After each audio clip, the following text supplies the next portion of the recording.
Bismillahirrahmanirrahim. Assalamualaikum warahmatullahi wabarakatuh.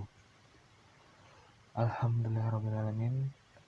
Wa bihi nasta'inu ala umuri dunya waddin. Wassalatu wassalamu ala asrofil anbiya'i wal mursalin wa ala alihi washabihi ajma'in. Amma ba'd. Perkenalkan, nama saya Rayhan Hafif. Dan saya Fuad Mutadilah. Kami dari kelompok 5 akan mempresentasikan hasil diskusi kami mengenai syariah, ibadah, dan muamalah.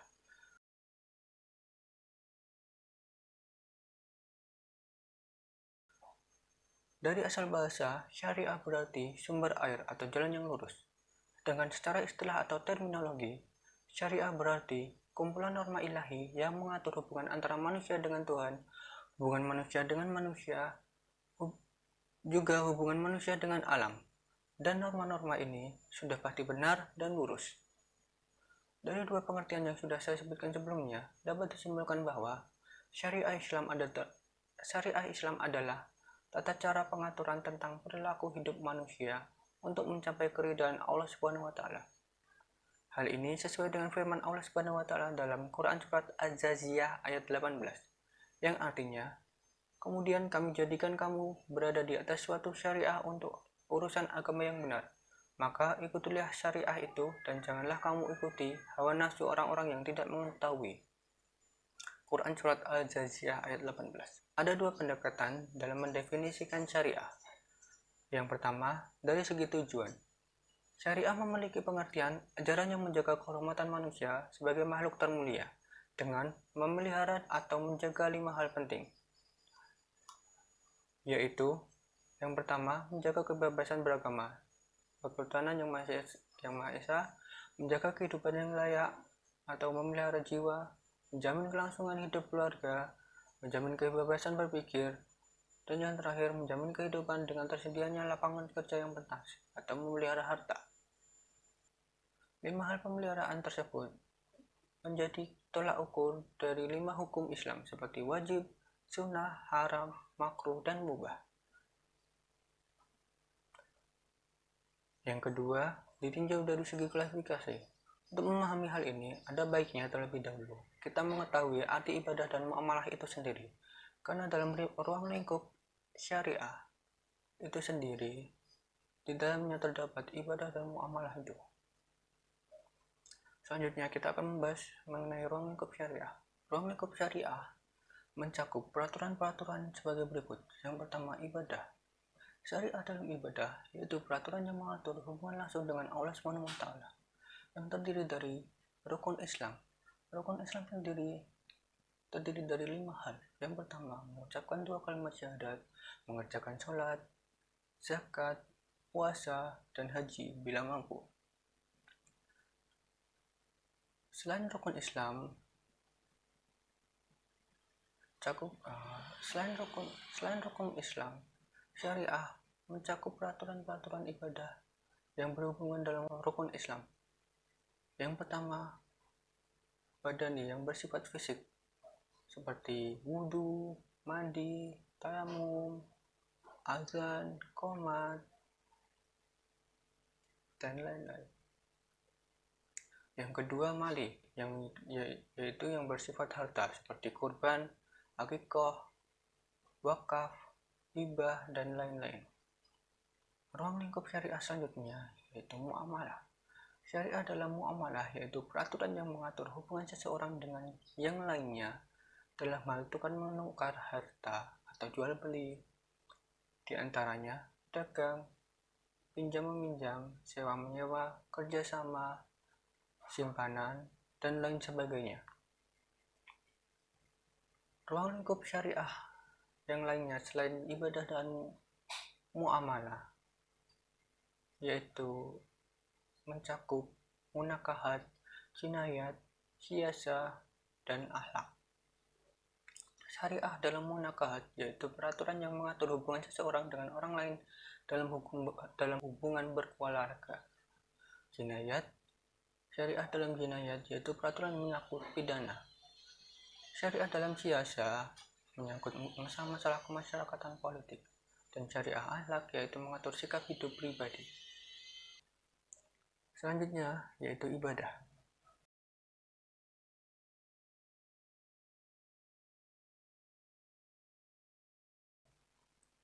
Pengertian ibadah menurut Ustadz Yazid bin Abdul Qadir Jawab, dalam segi bahasa berarti merendahkan diri serta tunduk. Sedangkan menurut syara atau istilah, ibadah mempunyai banyak definisi, tetapi makna dan maksudnya adalah satu. Definisi itu antara lain, yang pertama, ibadah adalah taat kepada Allah dengan melaksanakan perintahnya melalui lisan Rasulnya. Yang kedua, ibadah adalah merendahkan diri kepada Allah Azza wa Jalla, yaitu tingkatan tunduk yang paling tinggi, disertai dengan rasa mahabbah atau kecintaan yang paling tinggi. Yang ketiga, ibadah adalah sebutan yang mencakup seluruh apa yang dicintai dan diridai Allah Azza wa Jalla, baik merupakan ucapan atau perbuatan, yang zahir ataupun yang batin. Yang ketiga ini adalah definisi yang paling lengkap. Ibadah merupakan tujuan diciptakan manusia, sesuai dalam firman Allah Subhanahu wa taala dalam Quran surat Az-Zariyat ayat 56, yang artinya, dan aku tidak menciptakan jin dan manusia melainkan supaya mereka beribadah kepadaku. Quran surat Az-Zariyat ayat 56. Dalam hal ibadah, kita mengenal yang namanya rukun Islam. Rukun Islam terdiri dari mengucap 2 kalimat syahadat, salat, zakat, puasa, dan haji bila mampu. Dalam pembahasan kali ini, kita akan membahas 4 dari rukun Islam, yaitu salat, zakat, puasa, dan haji. Yang pertama, salat. Pengertian salat. Secara bahasa, salat diartikan sebagai doa.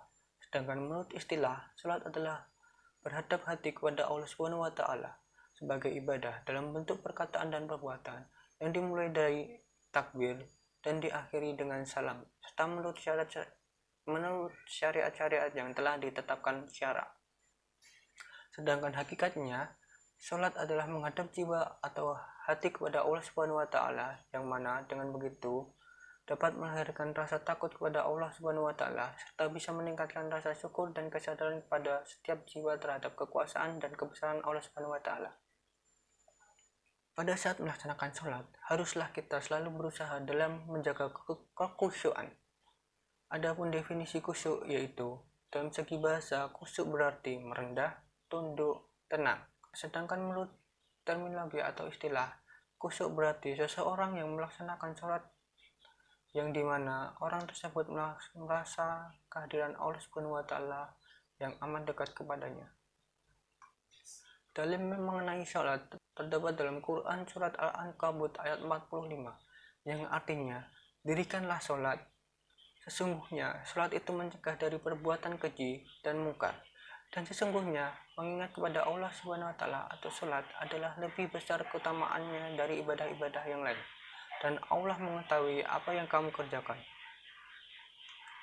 Firman yang lain terdapat dalam Quran surat At-Toha ayat 14, yang artinya, sesungguhnya aku ini adalah Allah, tidak ada Tuhan yang baik selain aku, maka sembahlah aku dan dirikanlah sholat untuk mengingat aku. Sedangkan dalam hadis, Rasulullah SAW bersabda, sholatlah dengan berdiri, jika kamu tidak sanggup, maka dengan duduk, jika tidak mampu, maka dengan berbaring, dan jika tidak mampu juga, maka dengan isyarat. Hadis riwayat Bukhari. Dalam pembahasan syariah sebelumnya, ibadah merupakan cakupan dalam syariah. Dalam hal ini, sholat terdapat syariah-syariah yang harus dijalankan. Dalam sholat terdapat persyaratan yang harus dipenuhi untuk melakukan sholat.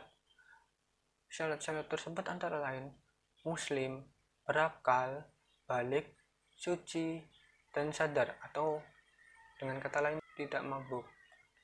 Dalam syariah, sholat dapat dikatakan sah bila memenuhi syarat sholat, yaitu telah memenuhi waktu sholat, menghadap kiblat, menutup aurat, serta suci. Suci di sini suci badan, tempat, dan pakaian yang kita gunakan. Sholat memiliki rukun-rukun yang harus dijalankan. Rukun sholat terdiri dari 13, yakni niat, berdiri tegak bila mampu, seperti yang disebutkan dalam hadis tadi, berdiri jika mampu, jika tidak mampu duduk, jika tidak mampu berbaring, dan jika tidak mampu pula dengan isyarat. Yang ketiga, takbiratul ihram, Yang keempat, membaca surat Al-Fatihah dalam setiap rakaatnya.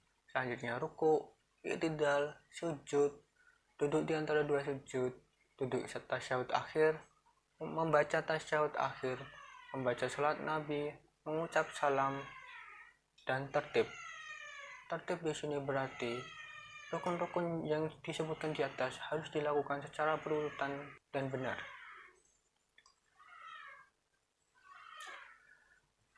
Selanjutnya ya,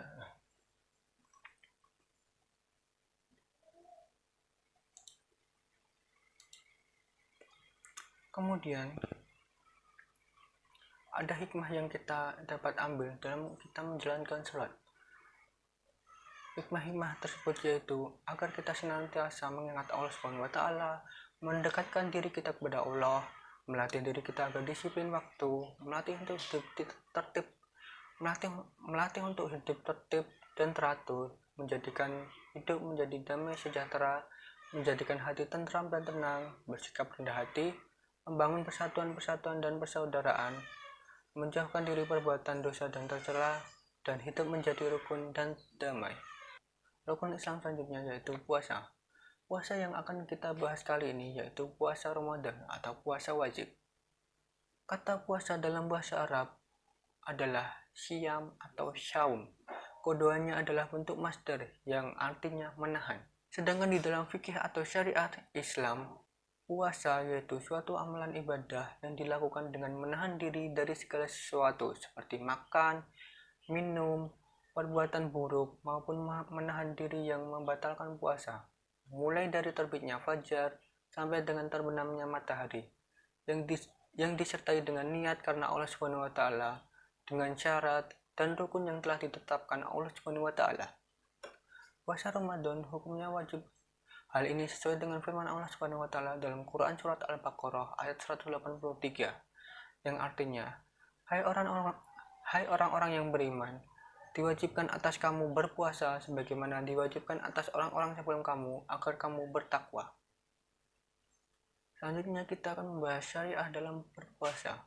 Seperti yang dijelaskan sebelumnya, bahwa melaksanakan puasa Ramadan adalah wajib hukumnya. Adapun mereka yang wajib berpuasa yaitu beragama Islam, sudah balik atau sudah mencapai umur dewasa, berakal, sehat jasmani dan rohani, bukan seorang musafir atau seorang sedang melakukan perjalanan jauh, telah suci dari haid atau nifas, dan mampu atau kuat melakukan ibadah puasa Ramadan. Seperti ibadah wajib lainnya, puasa memiliki rukun yang harus dijalankan. Rukun puasa yaitu niat, dan yang kedua menahan diri dari hal-hal yang membatalkan puasa. Ada juga sunnah-sunnah yang dianjurkan kita lakukan dalam berpuasa menurut perilaku Nabi Muhammad SAW. Sunnah-sunnah tersebut antara lain, yang pertama sahur, yang kedua menyegerakan berbuka sesuai dengan waktunya, yang ketiga membaca doa ketika hendak berbuka puasa, yang keempat membuka dengan makanan atau minuman yang manis, dan memperbanyak ibadah dan berderma atau bersedekah. Puasa Ramadan memang wajib hukumnya, namun ada beberapa hal yang memperbolehkan kita untuk tidak berpuasa atau memperbolehkan kita untuk membatalkan puasa.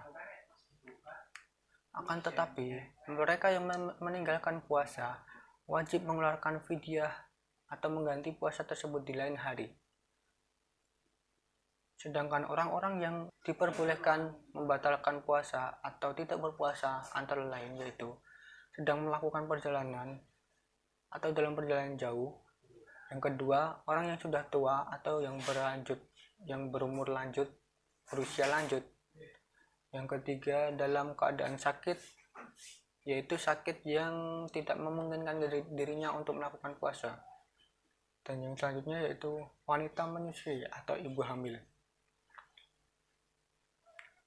Dan untuk pembahasan selanjutnya akan dijelaskan kepada rekan saya yaitu Roy. Zakat secara bahasa berasal dari kata zakah yang artinya bersih, suci, berkat, dan berkembang. Sedangkan zakat secara istilah adalah harta yang harus dikeluarkan oleh seorang muslim atau orang yang beragama Islam dan wajib diberikan kepada golongan atau orang yang berhak menerimanya, seperti fakir, miskin, dan hamba sahaya atau lain sebagainya. Adapun dalil yang berkaitan tentang zakat adalah Quran surat Al-Baqarah ayat 42 yang artinya, dan dirikanlah sholat, tunaikanlah zakat, dan rukuklah beserta orang-orang yang rukuk. Dari Ibnu Umar RA berkata, Rasulullah SAW bersabda, pokok-pokok iman ada 5 perkara, yakni persaksian bahwa tidak ada Tuhan selain Allah dan Muhammad adalah utusan Allah, mendirikan sholat, membayar zakat, menunaikan ibadah haji, dan puasa di bulan Ramadan. Jenis-jenis zakat terbagi menjadi 2, yaitu zakat fitrah dan zakat mal. Zakat fitrah adalah zakat yang wajib dikeluarkan oleh umat muslim atau orang yang beragama Islam menjelang Idul Fitri pada bulan suci Ramadan. Besar zakat ini setara dengan 3,7 liter makanan pokok yang terdapat pada tempat tersebut, atau setara dengan 2,7 kg misal beras atau gandum dan lain sebagainya. Yang kedua adalah zakat mal. Zakat mal atau harta adalah zakat yang dikeluarkan seorang muslim yang berasal dari hasil misalnya perdagangan, pertanian, pertambangan, hasil laut, hasil ternak, harta temuan, emas ataupun perak. Masing-masing dari zakat mal memiliki perhitungannya sendiri-sendiri. Yang kemudian adalah orang yang wajib menerima atau berhak menerima zakat. Di antaranya adalah fakir, miskin, mualaf, hamba sahaya, ghorimin, fisabilillah, dan ibnu sabil. Fakir adalah mereka yang hampir tidak memiliki apa-apa. Miskin adalah mereka yang memiliki harta namun tidak cukup untuk mencukupi kebutuhan sehari-harinya. Mualaf adalah mereka yang masuk Islam dan membutuhkan bantuan untuk menyelesaikan diri dengan keadaan barunya. Kemudian adalah amil. Amil adalah mereka yang mengumpulkan dan membagikan zakat. Kemudian hamba sahaya.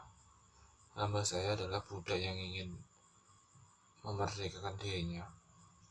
Yang kemudian ghorimin adalah mereka yang berhutang untuk kebutuhan yang halal dan tidak sanggup untuk membayarnya.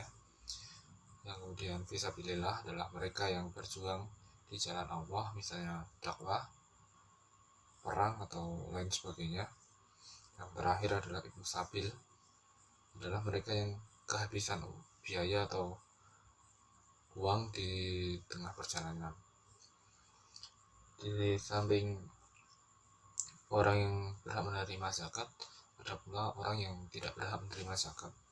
Adapun orang yang tidak berhak menerima zakat adalah orang kaya dan orang yang masih memiliki tenaga, kemudian hamba sahaya yang masih mendapat nafkah atau tanggungan dari tuannya, keturunan Nabi Muhammad atau ahlul bait, orang yang dalam tanggungan dari orang yang berzakat, misalnya istri atau anak dari orang yang berzakat.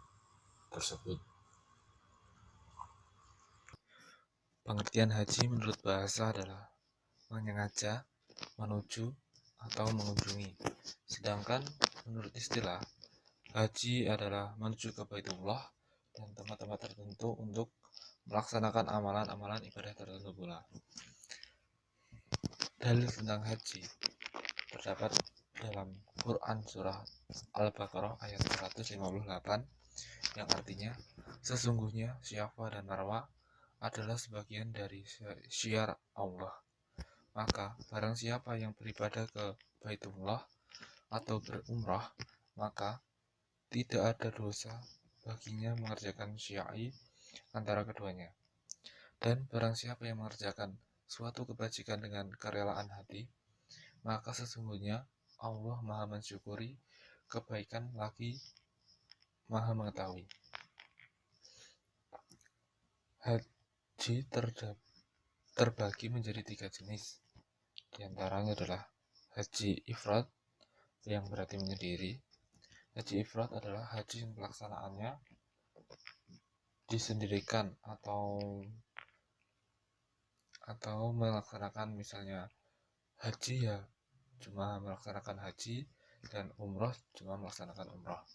Yang kedua adalah haji tamatu, mempunyai arti bersenang-senang atau bersantai-santai dengan melakukan ibadah umroh terlebih dahulu di bulan-bulan haji lain bertahallul.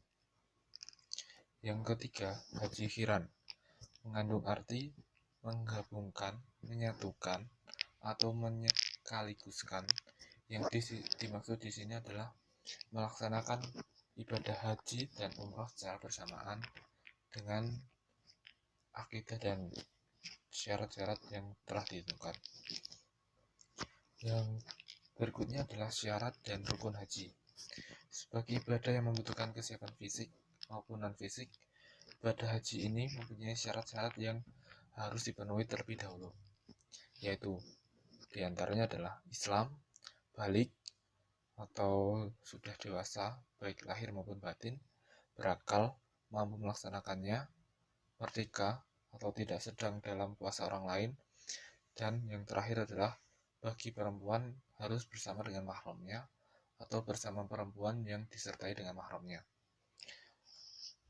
Sama halnya dengan beribadah wajib lainnya, haji juga memiliki beberapa rukun dalam pelaksanaannya.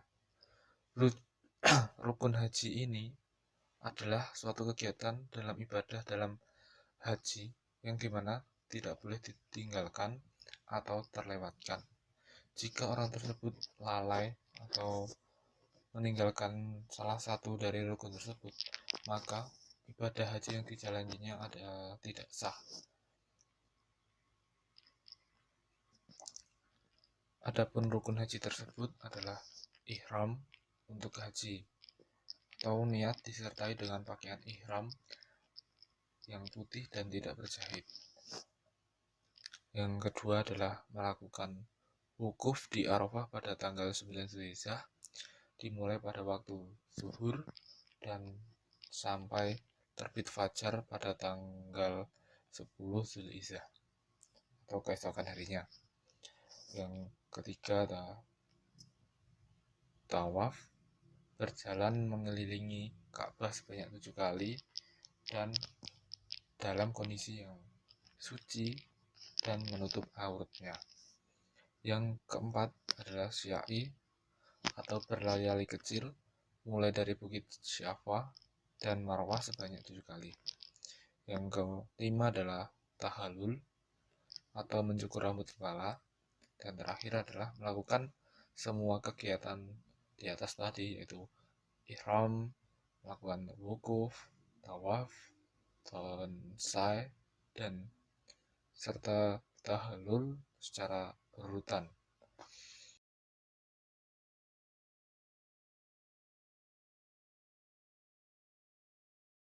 Yang ketiga adalah muamalah.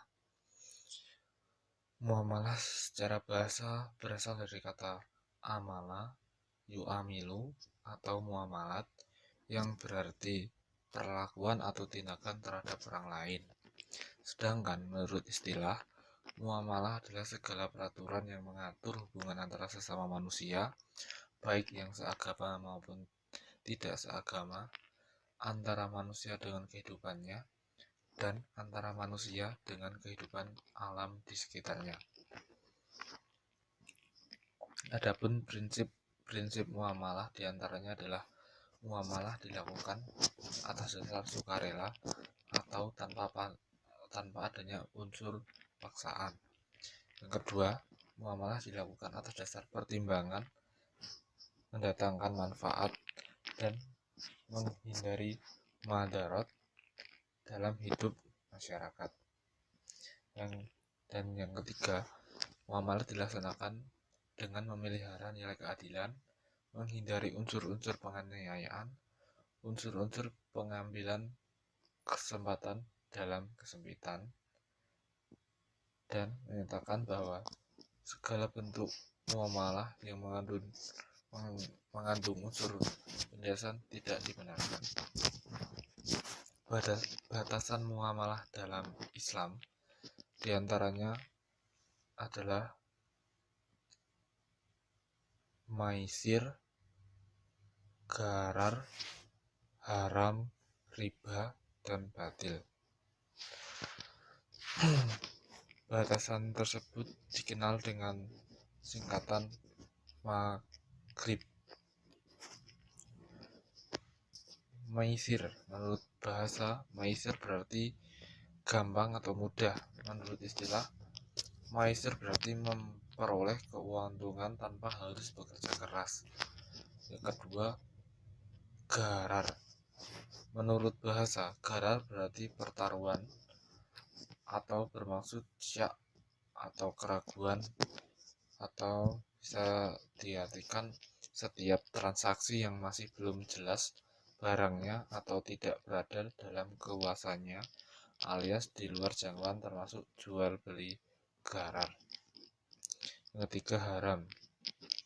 Ketika objek yang dijual belikan ini adalah haram, maka transaksinya menjadi tidak sah. Misal jual beli khamr dan lain-lain. Yang keempat adalah riba. Secara bahasa, riba bermakna ziyadah atau tambahan. Dalam pengertian lain, secara linguistik, riba juga berarti tumbuh dan membesar. Sedangkan menurut istilah teknis, riba berarti pengambilan tambahan dari harta pokok atau modal secara batil. Yang terakhir adalah batil. Dalam melakukan transaksi, prinsip yang harus ditunjang atau harus dijunjung tinggi adalah tidak ada kezaliman yang dirasa oleh pihak-pihak yang terlibat. Semuanya harus sama, rela, dan adil sesuai dengan takarannya. Warisan secara bahasa berasal dari kata dirkah yang berarti peninggalan atau berpindahnya sesuatu dari seseorang kepada orang lain atau dari suatu kaum terhadap kaum lainnya. Sedangkan menurut istilah, warisan adalah sesuatu yang ditinggalkan oleh orang yang sudah meninggal, baik berupa uang atau materi lainnya, yang dibenarkan oleh syariat Islam untuk diwariskan kepada ahli warisnya. Dalil yang berkaitan dengan warisan salah satunya adalah Quran Surah An-Nisa ayat 8 yang berbunyi yang artinya, dan apabila sewaktu pembagian itu hadir kerabat, anak yatim, dan orang miskin, maka berilah mereka dari harta itu dan ucapkanlah kepada mereka perkataan yang baik.